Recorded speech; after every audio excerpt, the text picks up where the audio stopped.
Bonjour, je présente aujourd'hui la 32e vidéo de mon programme pour l'élection présidentielle, celui du Rassemblement pour la démondialisation. Cette vidéo s'intitule « Présentation de la partie 4 « Reconquérir la souveraineté économique ».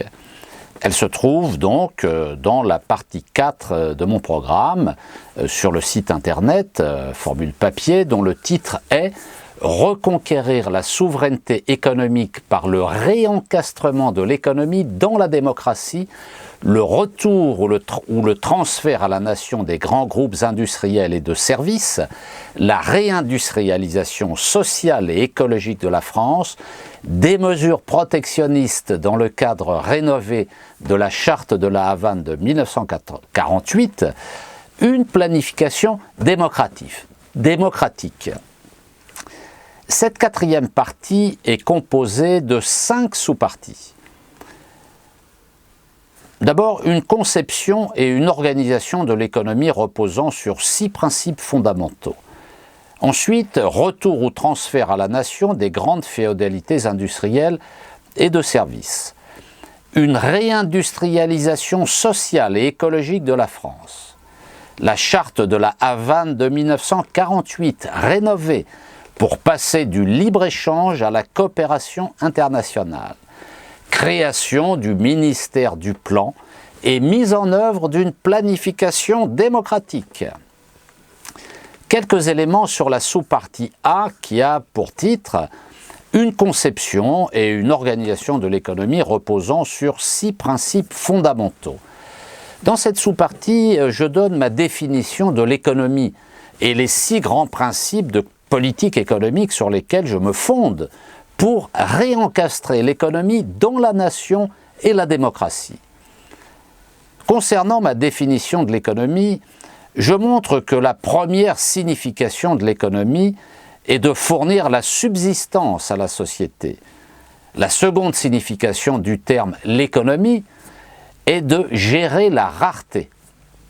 Nous verrons plus loin dans une prochaine vidéo, comment ces 2 concepts hétérogènes ont été fusionnés en un seul. Quant à mes 6 grands principes de politique économique pour réencastrer l'économie dans la nation et la démocratie, ils sont les suivants. Principe 1, organiser la délibération publique pour définir les besoins de la population. Principe 2, définir les domaines stratégiques nécessaires à la satisfaction des besoins de la population et planifier leur mise en œuvre. Principe 3, transférer ou restituer à la nation les groupes et entreprises stratégiques. Principe 4, engager la mutation écologique du mode de production. Principe 5, sortir le travail, la terre, la monnaie et le commerce international de l'univers du marché.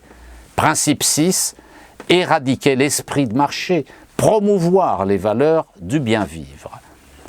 La sous-partie B s'intitule « Retour ou transfert à la nation des grandes féodalités industrielles et de services ». Elle développe tout d'abord les objectifs des nationalisations. Elle présente ensuite le projet de mise en place d'un statut général des entreprises nationales. Elle se termine par le raisonnement conduisant à définir l'indemnisation des actionnaires en présentant quelques principes. On trouve ensuite les différentes catégories d'entreprises à nationaliser. Il y en a 6. Première catégorie de nationalisation, les banques et compagnies d'assurance dont j'ai déjà parlé. Deuxième catégorie de nationalisation, toutes les entreprises figurant au CAC 40. Troisième catégorie, les entreprises industrielles et commerciales qui ont été privées ces 30 dernières années. Quatrième catégorie de nationalisation, toutes les grandes entreprises qui fraudent. Cinquième catégorie, la grande distribution et les centrales d'achat. 6e catégorie de nationalisation, certaines entreprises dans lesquelles l'État détient une participation. Dans cette sous-partie B, j'évoque également l'Agence des participations de l'État, APE, la Banque publique d'investissement BPI France, le Fonds stratégique d'investissement FSI et les objectifs assignés aux participations de l'État. La sous-partie C s'intitule « Une réindustrialisation sociale et écologique de la France ». Je développe une série de réflexions autour de l'idée « Pourquoi parler de politique industrielle ?» et je présente les 6 composantes de la nouvelle politique industrielle de la France que je propose. La sous-partie D s'intitule « La charte de la Havane de 1948 rénovée pour passer du libre-échange à la coopération internationale ». Elle traite des points suivants. Les dégâts du libre-échange, appliquer certains des principes de la charte de la Havane, les points les plus importants de la charte de la Havane, conclure des accords commerciaux bilatéraux, initiative multilatérale.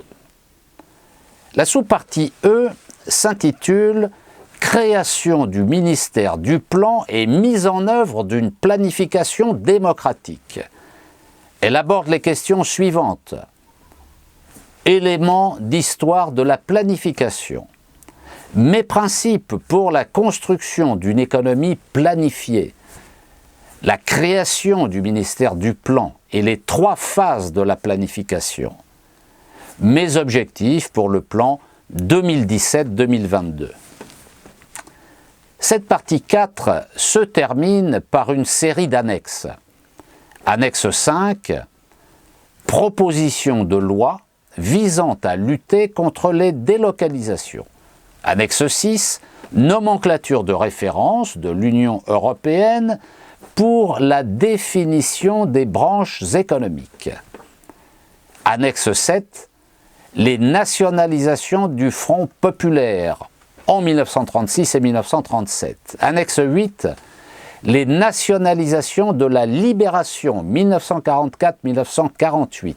Annexe 9, les nationalisations de 1982. Annexe 10, l'établissement, une définition de l'établissement public industriel et commercial EPIC. Annexe 11, la Société d'économie mixte, SEM. Annexe 12, la liste des enseignes par groupe dans la distribution. Annexe 13, le traité de Lisbonne, par de nombreux articles, interdit toute politique industrielle. Annexe 14, liste des participations de l'Agence des participations de l'État. Annexe 15, privatisation opérée sous le gouvernement de Jacques Chirac, 20 mars 86 au 10 mai 88. Annexe 16, privatisation opérée sous le gouvernement de Michel Rocard, 24 juin 1988 au 16 mai 1991. Annexe 17, privatisation opérée sous le gouvernement d'Édouard Balladur, 29 mars 1993 au 11 mai 1995. Annexe 18, privatisation opérée sous le gouvernement d'Alain Juppé, 17 mai 1995 au 7 novembre 1995. Annexe 19, privatisation opérée sous le gouvernement de Lionel Jospin, 2 juin 1997, 6 mai 2002 avec les ministres communistes. Annexe 20, privatisation opérée sous les 3 gouvernements de Jean-Pierre Raffarin, 6 mai 2002 au 31 mai 2005. Annexe 21, privatisation opérée sous le gouvernement de Dominique de Villepin, 31 mai 2005, 15 mai 2007.